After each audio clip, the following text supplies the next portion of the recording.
You are listening to the Postcast, presented by the Locked On Senators podcast and the Glebe Central Pub. Make sure you check out the Glebe Central Pub right in the heart of the Glebe. Great food, awesome drinks, the atmosphere to match. And don't forget the Send Shuttle for $17 round trip gets you to and from the CTC. So go visit the Glebe Central Pub at 779 Bank Street and make sure you let them know that Locked On Senators sent you. What a second and third period plus overtime. We'll forget about the first, but the boys are here to break it all down. I'm Ross Levitan alongside the entire crew. Brandon Pillar's here. The Martian is here. And I would like to start with an apology to Joonas Korpisalo. The guy comes in cold. He's elite.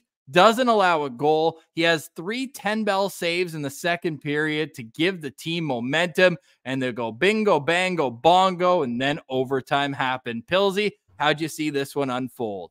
It was 3-0, and the Ottawa Senators come back. They storm back all the way.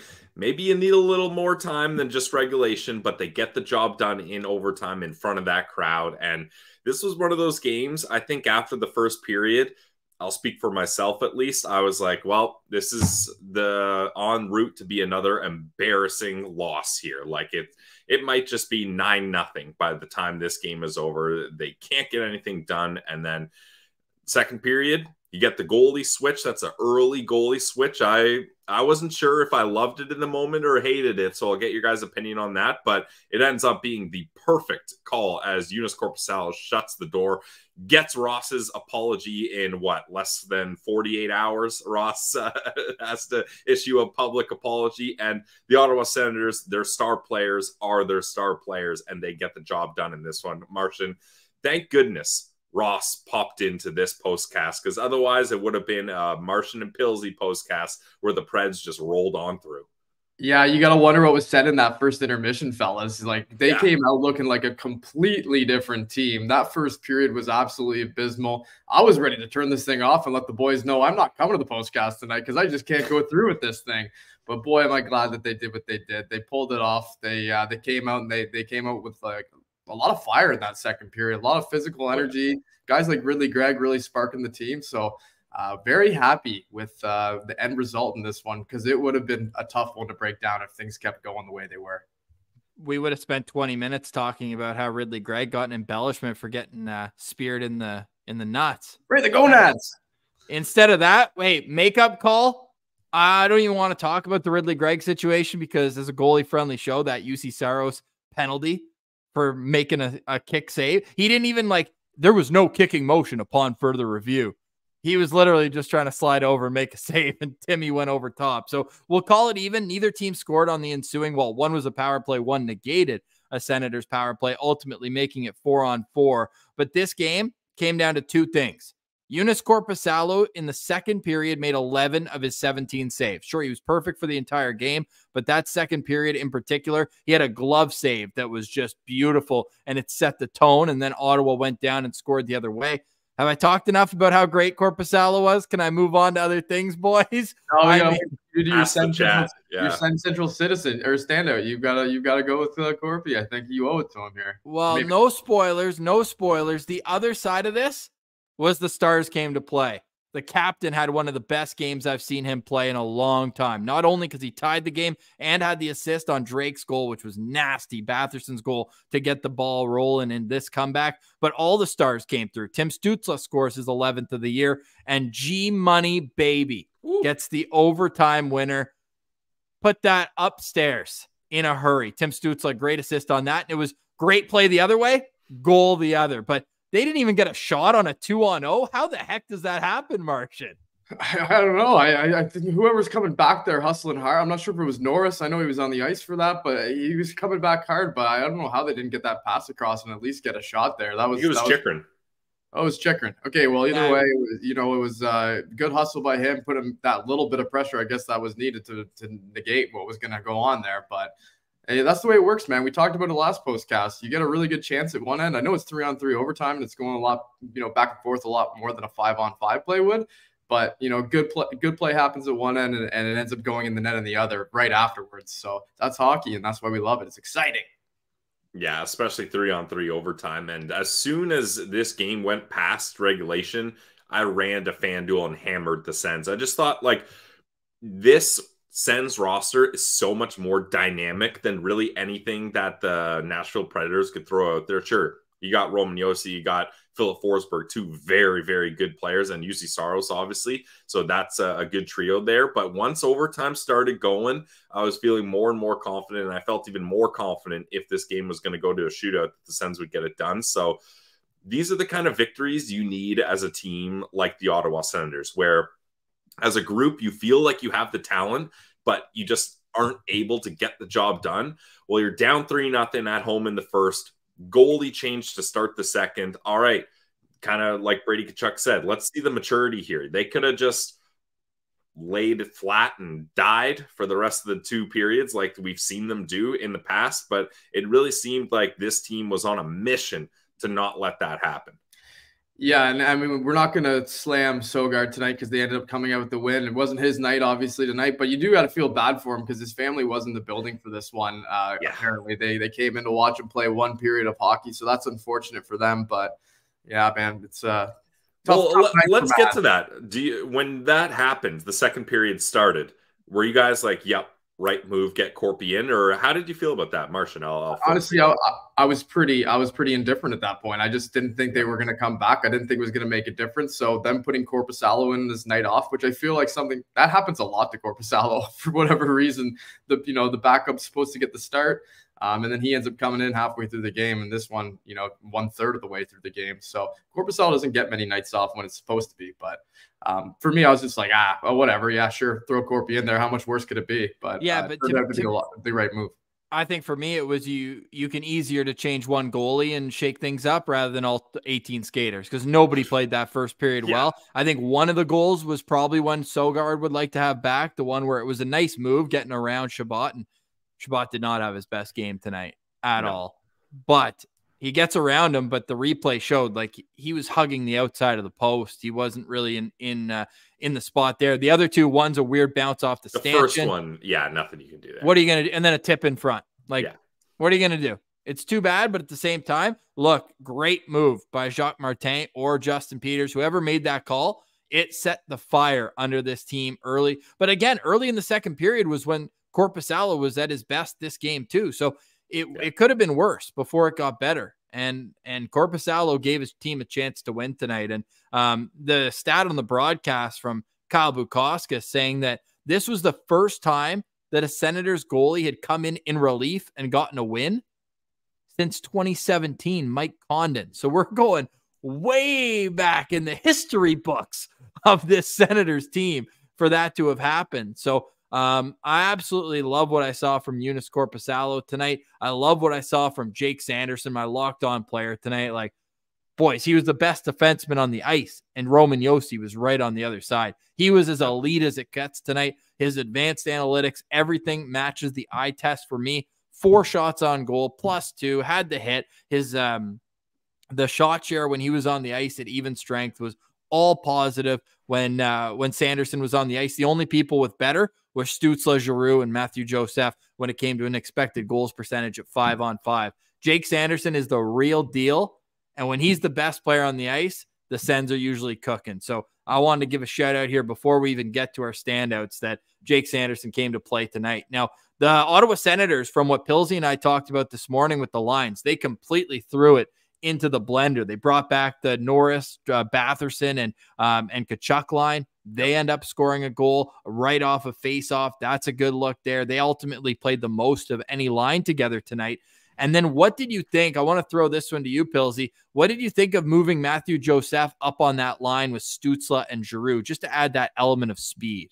Yeah, I thought it worked out because Timmy and G have good chemistry, and then you get a guy like Joseph who it feels like he's been the spark plug of the team, really. Like any line you put Joseph on, it seems to have success. He's been arguably their best penalty killer for most of the year, at least consistent. He creates offense on the kill. So I like that move. And a guy like Matthew Joseph, he deserved to be rewarded for a good play. So I don't mind that at all. Yeah, I thought it worked out pretty well. Martian, did you think this was just a matter of, trying to find combinations that worked after a dismal first period, or do you think there was a little method to the madness? Yeah, they were definitely in a blender. I think Jock identified a few guys who were going and he moved them up in the lineup. And like a guy like Ridley Gregg would be a good example of that, right? Guys who had a little bit of pop in their game tonight, and Joseph as well would be another one of those, right? You just get the physicality going. That's like in my head, I was thinking it during the intermission. I'm like, what can they do to fix this? It's like you just got to go out there and you just got to make them feel you. So sending out guys like Greg and Joseph a little bit more often, I think that kind of strategy worked. And obviously Brady Tkachuk was playing his game tonight, and he was leading by example with that physicality too, and shooting the puck like a madman. 8 shots on goal for him. So I think those type of players are the only ones who are going to be able to dig you out of a hole like that, because I mean, unless you're getting a goal out of Josh Norris, if that ever happens this year, then we'll be looking for that. But in that situation, I think you gotta go towards the physical guys and hope that they can spark the team in one way or another. Yeah, and I mean, Martian, we talked about it. Nashville is the team in the league in our episode today with the most hits. Like, this is a very physical team, and that was one of our keys to victory. Was like, okay, how are you going to stack up against a team that likes to throw the body around? And it seemed like the Ottawa Senators were up for the challenge. Ridley had a nice hit. I thought Jake Sanderson had a hit. Yep. There was lots of big bodies. Yeah. That McCarron guy's a monster, eh? Like his shoulder pads look 2 sizes too big for him almost, but maybe he's just built that way. He's just a truck. Yeah, he's former first-round pick of the Habs way back when. And obviously when a first-round pick gets drafted by Montreal, they won't have success there. But nice to see him kind of hanging on in the league. Yeah, Yakov Trenin, another enormous big body. He was kind of my prototype for Igor. I thought Sokolov could kind of become that like heavy physical presence. Hasn't happened yet. But yeah, Nashville's got a ton of size, and I thought Ottawa handled it well. And the hits in this game, everything was basically dead on even, Pilsy, as we were going through and putting out the score sheet that we put out as while we're waiting for the show to start. We'll pull it up in just a moment here, but it was hilarious. Like everything, the hits were exactly tied. The faceoffs were exactly tied. You looked at the 5-on-5 shot percentage. That's 52-48 in favor of Ottawa. Like, this game went to overtime. Certainly it was 3-0, then 3 unanswered for Ottawa, ultimately 4, but 3 unanswered in regulation. And so it seemed like each team had their time in the game, but ultimately, if you add it all together, this was a very evenly matched game when it comes down to it. Yeah, I mean, it certainly wasn't kind of a 50-50 even game. Nashville kind of got all their work done in the first, and then the Sens got all their work done in the second, third, and overtime. So, it takes a little longer for the Sens to get going. Wakey old boys after the first intermission, but they figured it out. And this is one of those wins where I think they're going to be able to build on this one. Big game up against Detroit. If they can go into the All-Star bye-week break, whatever you want to call it, with the win here coming from down 3-0 and then beating Detroit, and then you tack on, we'll just forget about the New York Rangers game, and then you tack on all the success they had before that. At least from a morale standpoint, you're sitting in a good spot where this team can feel good about themselves and start trying to piece together some winning streaks here. Boys, I got a low-key addition for the Fire helmet tonight. You know how we were talking about what happened after the first period? Yeah. Well, Drake Batherson says that Parker Kelly fired up the boys. Wow. Okay. With a talk after the first period, courtesy of our friend Wayne Scanlon at Hockey Scanner from the Citizens. So that's Parker awesome. Kelly getting the boys going. That's not the first guy I would have expected to do that, but that's amazing that he did. I wonder what he said. I would have loved to hear that speech. Oh, I love it. What an absolute nail gun. And he's a guy that was getting some shifts where he wasn't even in the rotation at morning skate. Now, is there a player that Jacques Martin hates more than Dominic Kubalik? The guy played a total of 6 minutes and 51 seconds tonight and was dashed 2 in this one. But that's I mean, fair though. Too many. Yeah. Oh man, that guy. Yeah, Alex is saying, where's Hot Lunch? I know he's been on vacation. Marshall can't even see anymore. But wait, that's just a heck of a team guy there. Parker Kelly firing up the boys. Oh, yeah, you'll love to see that. I would have loved to see kind of everyone's faces when everyone's like, wait, what's going on here? Like Parker Kelly is getting up, like nothing against the guy. It's just, yeah, like you mentioned, like you'd think it'd be one of the leadership guys or one of the other vets, but Parker Kelly, I guess he's in Jacques Martin's good book, so he's just feeling himself lately. He's like, you know what? We're down 3 in the first. I'm going to be the one that does this. Brady, you sit down. I got this. So it worked. Kind of nice. Sometimes you need a guy who's kind of off the radar a little bit to say something, right? Because, the guys are probably used to hearing Giroux and Tkachuk and those guys be the ones who are always the ones, in their ear. So for a guy like Parker to step up and said, I'm sick of this, boys. Let's go. I love it. I love it too, man. And look at the Ottawa Senators coming back with 4 unanswered goals a night after, 2 nights after, giving up 7 unanswered at home. At one point, it was 10 straight goals against at home after the first period in this game. But they flipped the script, and it goes bingo, bango, bongo, G-money. It was first a goal from Drake Batherson where he just holds on, little backhand, tuck it in. Tim Stützle rips it home from the slot. Great feed from Matthew Joseph. And then right off a face-off play, Josh Norris to Brady Tkachuk. The captain ties it at 3 with his 21st of the season. That was with 2 minutes and 50 seconds left in the second period. Then, with 1 minute and 24 seconds left in overtime, after a failed 2-on-0 from the Nashville Predators that saw them not even get a shot on goal, it's a rush the other way, and Tim Stützle finds Claude Giroux. Short side cheese. And that's what you do on the shortest goalie in the National League. You put it bunk and down. And a great goal for Claude Giroux. Claude Giroux's 15th of the season. Senators win 4-3 in overtime. We got plenty left to come. We've got Sen Central citizens, standouts rather, and a whole lot more. But first, let me tell you about the Glebe Central Pub. I bet you the Glebe Central Pub is buzzing right now in the heart of the Glebe. You can find them at 779 Bank Street for great drinks, awesome food, the atmosphere, the game on the screen as it stands right now. The bar is buzzing, and you can go and enjoy the atmosphere whenever. Just head to 779 Bank Street and let them know that Locked On Senators sent you. They've also got the Send Shuttle. Who doesn't love being amongst friends on the way to and from the CTC? Well, for $17, that's all you'll see. Sue will pick you up an hour and 15 minutes before the game right off the curb there at 779 Bank Street, and they'll bring you right to the bus area at the CTC, and then you meet there after the game, and they'll bring you right back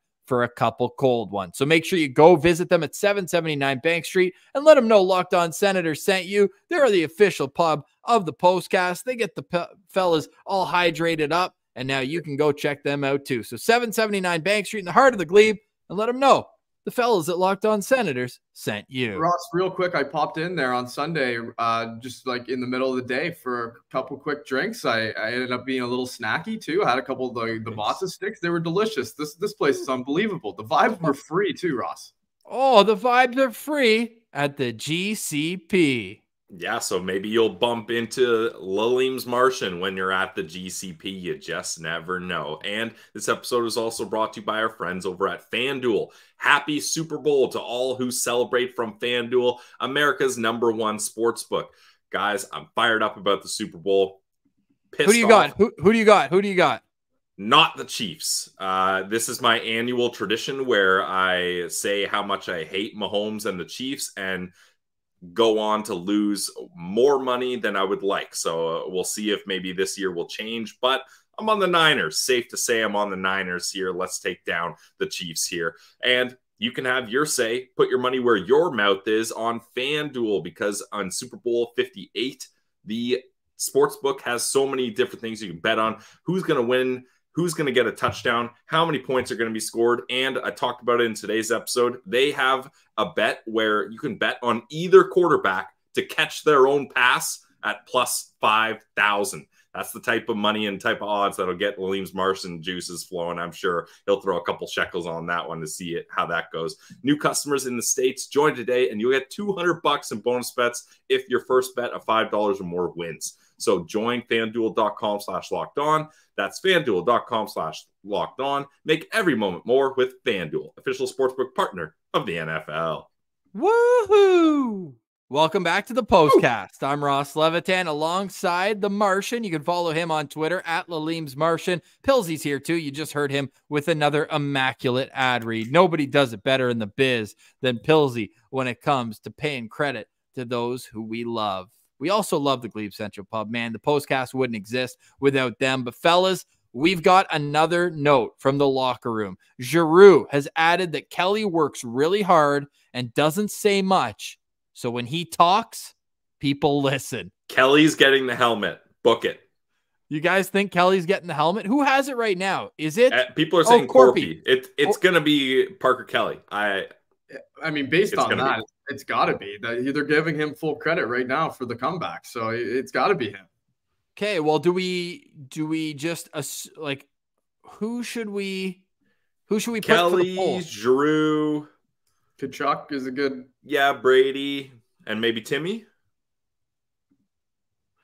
Pilsy, who's your first Sen Central standout presented by the Glebe Central Pub? All right, Ross is taking a second to think about that. This might be kind of a surprise, and I thought maybe I would go later, but I wanted to give this guy a shout out. He's not my 1-1 pick, but I want to make sure to give him a shout out here. I thought Jacob Chychrun had a nice game. That's going to be my Sen Central standout. Like, we got to see, I've been saying for weeks now, let's get Chychrun some offensive opportunities. Let's see that part of his game flourish a little bit more. They got him the one-timer on the power play. There was one opportunity where he gets a slap shot one-timer. I think nice pass tee up from Claude Giroux. Hits Saros in the head. Giroux's like, all right, another one. Passes it over to Chychrun again, and he gets a good wrister, and Saros catches it. Like, he just had so many shots on goal tonight as I double-check. Yeah, 5 shots on goal. He played 26-27. Shabbat is the only one that played more with 27-44. And look, not the best night defensively for that duo. Their Corsi numbers aren't all-time high or anything, but this was a good night for Chychrun playing on the right side. And the play I wanted to highlight the most, we already talked about it, was an overtime there. He fans on the shot in the offensive zone. Big mistake. Nashville comes the other way. They got numbers. Chychrun is the guy that back checks enough to put pressure on them so that they don't even get a shot on a 2-on-0. And then you got to think he's gassed at that point. He just booked it up and down the ice. Then he joins Claude Giroux to make it a 2-on-1 the other way. That puts the pressure on Nashville to cover Chychrun backdoor. Well, Claude Giroux has the hockey IQ to know I'm not going to try to jam it there. I'm going to ease up, wait for Timmy the trailer. I know he's going to be there. And then Timmy is able to sell, hey, I might slide it over to Chychrun backdoor on the far side. So you got to cover him. And then Timmy knows Claude Giroux is ready for that pass back. And then Giroux gets it and makes no mistake, goes upstairs for the game winner. So I was really impressed with Jacob Chychrun, especially on that overtime winner, because to go back and forth like that and stick with the play the entire time, even though he doesn't get an assist and he's not kind of primarily involved, he's a big reason why that play was successful, and ultimately that leads to the game-winning goal. So Jacob Chychrun, my Sen Central standout, presented by the Glebe Central Pub. I love that. Jacob Chychrun's a great choice in this game. Pilsy, I'm going to go with Claude Giroux for not only the goal, but his offensive capability of digging pucks out in the corner. He's always in the right spot. He's always just a leader to the umpth degree. But boys, I got a je ne sais quoi stat of the night, courtesy of NHL PR. Oh, tonight was Claude Giroux's 5th career game-winning goal in games where his team is trailing by 3 or more goals. Wow. That ties Glenn Anderson for the most in National Hockey League history. Wowza. Clutch. That's a big dog. Who's tracking that stat, by the way? I don't know. Luckily, hockey has a lot of nerds who follow it, who like follow that kind of thing, keep track of it for us, because guys like me definitely don't know what they're doing there. Also, Claude Giroux is a Ottawa Senator. Yep. I love it. Agreed. Yeah. Martian. That it for okay. Well, you guys left me the guy I wanted anyways, so it's pretty good. It's my little buddy over here. Yes. The captain. Brady Tkachuk, boys. Awesome. I mean, he had a big boy night, a nice rebound night after the game against New York, where, you know, everybody kind of gave him a bit of a hard time for fighting at the wrong time against a guy he probably should be fighting against. And he came out tonight with a vengeance, boys. He was just ripping the pill. Like I said earlier, 8 shots on goal. He had that beauty goal as it was. He was jamming the puck at the net. Like, he was all over the ice. And that feed that he made on the Batherson goal as well was absolutely beautiful. So he led by example tonight. He played a strong 1956, 100% in the dot. I'm not sure how two. Three. 2 for 2 and both offensive zone draws. Okay, 2 for 2. So yeah, 100% in the dot there for Brady. Just a couple draws, +2. Yeah, he had a good 20 minutes out there, boys, and I was happy with Brady's game. It's good to see him back to normal and playing the way he should, and you know, leading by example here. Yeah, and I just love those games where Brady just piles up the shots, like 8 shots on goal. Like, this guy just gets it cooking, and you can really tell how this team is going kind of based on Brady Tkachuk's game most nights. And this was one of those games where he showed a lot of maturity as the leader of this group. And getting that goal off the faceoff was so refreshing to see, because how many times do we see other teams do that to the Sens, right? Face off, one touch pass, boom, it's in the net. This time, obviously, not as clean as you would like in that sense, but Norris wins the draw, Brady wins the puck battle, and he just snaps it in. No messing around, no trying to be too cute with it, just meat and potato style hockey. That's what we got to see from the captain. So a great game from Brady Tkachuk. A lot of guys had good games. Like, I think we could probably snap it around one more time if you want. I got some other people in the chamber. Let's snap it around one more time. And then, I mean, I'm still buzzing. I got beer league in a half hour, and it's a 15-minute drive. So I got about 5 minutes here to get you. So let me go, and then maybe I'll snap it back over to Martian, because Martian got his guy. He went 3rd. He got his guy. So I feel like he should go last again here. But maybe let's keep ring around the rosy. So I'll leave it to you. You got another guy? I won't jump in front of you in line. Okay, well, I'll take it then. I'm going Timmy Stützle, a goal and an assist, +3, 23 minutes and 15 seconds played. Now, the face-off percentage at 25, not what you want there. But, hey, he made up for it in other ways. And, yeah, I just thought this was one of those games where you could see Timmy wasn't letting his frustration get the worst of him. Like, one of my first notes of the game is Timmy fumbles the puck out of the zone and he's pissed off on the bench. And I was like, okay, we're a couple minutes into the game and already Timmy's upset. Like, this can't be happening here. He draws that penalty, which I agree. I think that was a makeup call. Saros totally within his right to be playing that there, and Timmy just gets caught up. And then he has the nice goal. He's got an assist as well. So this is a game where if you've got Brady Tkachuk, Tim Stützle, Claude Giroux all cashing in, you're probably going to win that game more often than not. So it's nice to see the Stars shine, and especially at home. Oh, it's great. Yeah, Timmy had a great night. He took some contact, too, took some big hits. He just got up and kept it moving. Martian, I'm feeling really gratuitous right now. So why don't you go right back to me?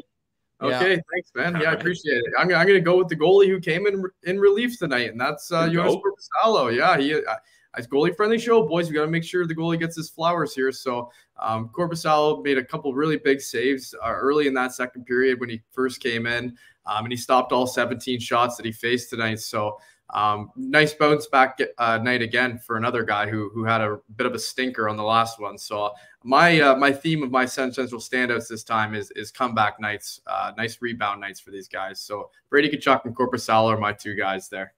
I never doubted Jonas Korpisalo. Let the record show. Boys, I'm glad you did this, because look, we're snapping it around twice. Everyone got their cookies. I love that. Let the fellas eat, because now I'm going to have to give a shout out to the man who's leading the votes right now for who's going to get that helmet. And maybe he wasn't necessarily a standout on the ice, but clearly in the locker room, this guy did enough to get the boys going. Parker Kelly is my Sens Central standout in tonight's game. Look, didn't play a whole lot, but it's all about what you have between the ears and between your sternum and back, and that's the heart, baby. And Parker Kelly plays with the heart, and tonight was a glowing example of that. Only 7 minutes and 47 seconds, 1 shot, 1 hit, but hey, The Sens PK was perfect, 3 for 3, and he's a big part of that PK unit, what they're trying to do. He's leading the poll right now of who gets the fire helmet from Joonas Korpisalo, 47%. Claude Giroux has 37%, Brady Tkachuk at 11%, and Jacob Chychrun at 5%. I almost put Mads Søgaard as an option simply because Joonas Korpisalo has it, and I feel like it would be the most goalie-friendly thing to do to give it to your partner who struggled through the first period. I know it's not the case, but and look, Mads, I want him to go back to the AHL and get more reps. We'll talk about this more, though, Pilsy, tomorrow on Locked On Senators. Martian, give me some final thoughts. Unless you boys want to keep it rolling, you can. No, I'm good to pack it in here. And just for me, the final thoughts would be, I can't believe they came back in this one, boys. I'm really pumped about it. Good for them. You know, like I didn't see it coming. They kind of proved me wrong. I'm usually a live bet when they're down kind of guy. Tonight, I said to myself, I'm like, nah, maybe not tonight. I don't think they're going to be able to do it. So they proved me wrong. And I guess I should have known that Parker Kelly was going to stand up in that dressing room and get the boys going there. So that's on me. Pilsy, final thoughts, brother. It's just what a relief. It's so refreshing to win these types of games. And this is a beatable roster, in my opinion. They shouldn't have gone down 3-0, but doesn't matter how you start, it's how you finish it. And they come all the way back 4-3 in overtime. You love to see that. And it's going to make this game up against Detroit a lot more interesting because now you got some highs from that comeback and you got a rivalry game. So I'm fired up for how the Sens are looking here. And that was such a good win. Woo. I'm fired up for tomorrow's just postcast, game. Like I'm just fired up to get back and get in the mix. If it's a practice, we haven't been told yet whether the Sens are practicing. We know they're going to travel to Detroit, get all their things ready to go on vacation.